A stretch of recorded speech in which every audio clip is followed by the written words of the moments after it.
Hello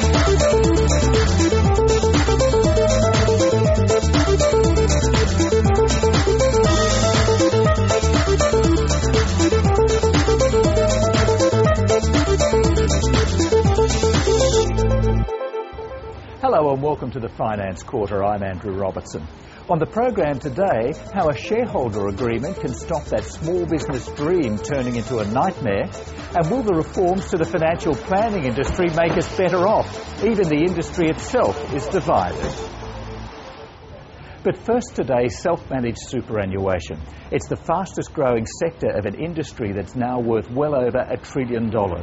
Self-managed super is now a big industry in its own right, accounting for over a third of that huge pile of money. It's now so large that many experts worry that any serious hiccup with self-managed super could be a threat to the whole economy. As leaders of the superannuation industry gathered in Sydney, the man who conducted the government's review of their sector was there to listen. But the Association of Superannuation Funds of Australia is concerned that the Cooper Review's focus was primarily on the large regulated funds and not self-managed super. There is $1.1 trillion. 2/3 are regulated, 1/3 is not regulated, and we must make sure that the levers across the whole of the $1.1 trillion drive those public policy outcomes. Self-managed superannuation is now the biggest segment of the super industry. There are nearly 500,000 funds with a total balance of just under $400 billion. Pauline Varmos says because of its size, the risks involved with self-managed super now have implications for the whole economy. If you've got that level of risk being borne by people who now manage a third of the retirement income system, do we have a risk here that is tolerable? The risks around self-managed super have been highlighted again in the collapse of Trio Capital, where there are now calls for a compensation fund to be established along the lines of the one already in existence for big regulated funds. Pauline Varmos, who represents those big funds, thinks a better way of providing a safety net, though, for self-managed super is to compel them to take a different approach to investing. I think one of the ways we can get a safety net is either start looking at a minimum before you move into a self-managed fund. Another way is to look at mandatory diversification, and it might be 2, 3 or 4. So if one of the assets fall or one of the product providers fall, there is some sort of safety net there.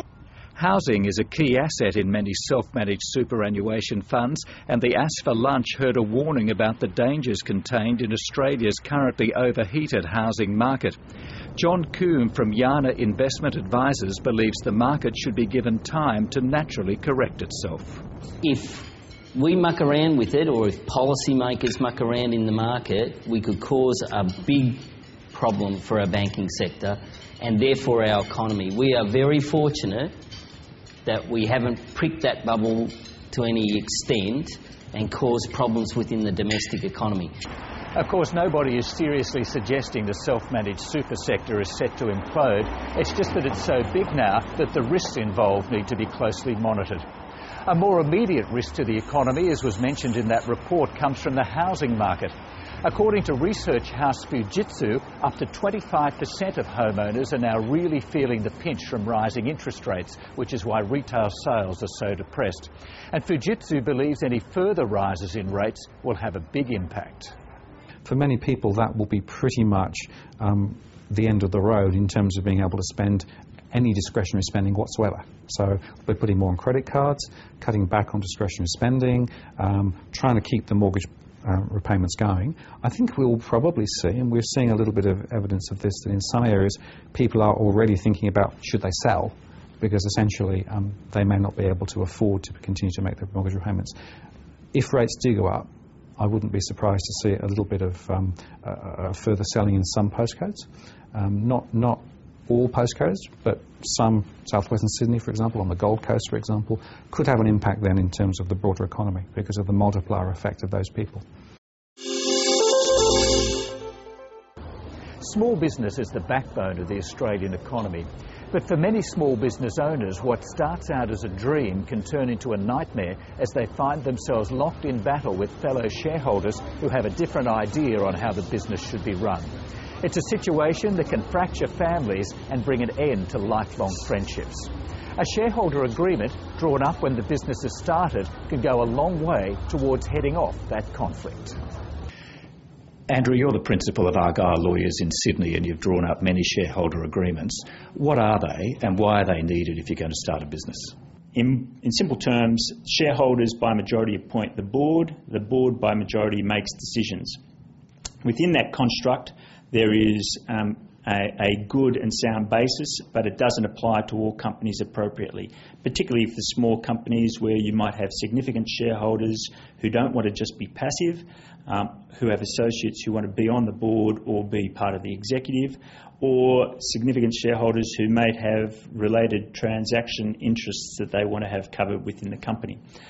In those circumstances, it is important for particularly the minority shareholders to clearly have a guideline through which to protect themselves and their shareholding.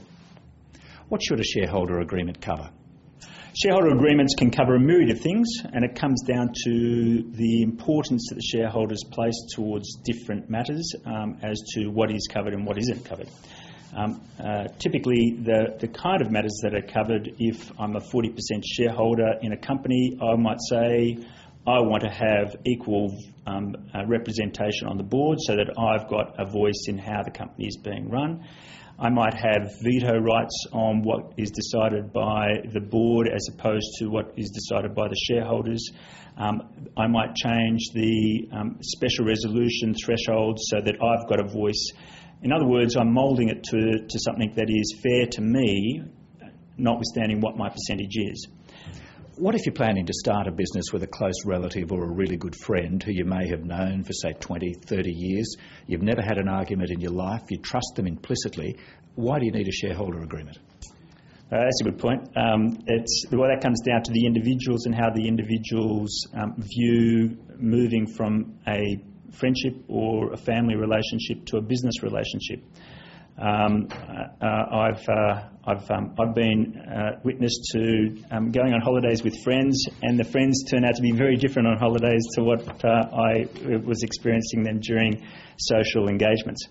The same can apply to business. I think it's always good to set off the business on the right foot, to make sure the business is very separate to the personal relationship or the family relationship, and really say, hey, this is business. We're talking about putting in money in. We're talking about spending a lot of time, effort and anguish on this animal. Let's do it and do it correctly. What I thought I heard you saying between the lines then is that the pressures of business and money can change a relationship. Very much. I agree. What are some of the cases you've seen where people have been badly hurt because they didn't have a shareholder agreement? There was a particular example of a company that was run for about 20 years. The same shareholders were involved. The sales director questioned the managing director's spend, travel expenses and entertainment expenses. For his troubles, the managing director made sure that the sales director was removed from his position. The managing director probably assumed at that stage that because the shareholding had been so stable, he had no trouble with shoring up his position. What the sales director, or the former sales director, did, though, was he lobbied some of the shareholders and found two that were willing to listen to him.